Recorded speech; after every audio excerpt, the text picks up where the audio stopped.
Le nouveau directeur général par intérim d'Air Algérie Amine Mezroua s'est réuni, dimanche 17 janvier, avec le staff dirigeant de la compagnie aérienne nationale.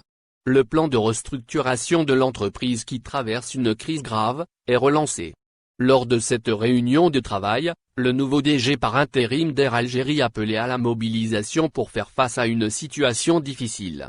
Les responsables de la compagnie envisagent de tenir de nouvelles réunions avec les différentes directions en présence des syndicats pour discuter des solutions à apporter.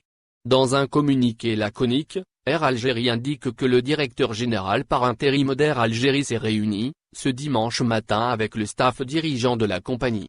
D'autres réunions avec les différentes directions en présence des syndicats sont programmées dans les prochains jours. La nouvelle direction d'Air Algérie compte lancer le plan de restructuration de la compagnie nationale Air Algérie, comme déjà annoncé par le chef de l'État Abdelmadjid Tebboune. Air Algérie subit des pertes colossales. Les répercussions de la crise sanitaire sont dramatiques pour Air Algérie. Le transporteur national a subi plus de 300 milliards de centimes de pertes. Ses activités sont à l'arrêt depuis la fermeture des frontières, le 17 mars 2020. Il faut dire que les pertes financières que subit Air Algérie depuis l'arrêt du trafic aérien à cause de la propagation de la pandémie de la Covid-19 menacent sérieusement la survie de la compagnie nationale.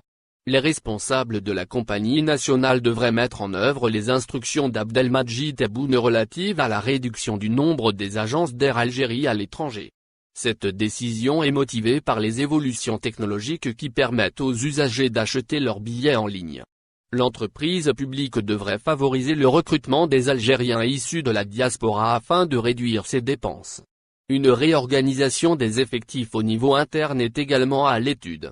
Des propositions relatives à la modification du règlement intérieur de la compagnie, le changement du régime de travail du personnel navigant et la consommation des congés sont également en cours d'étude.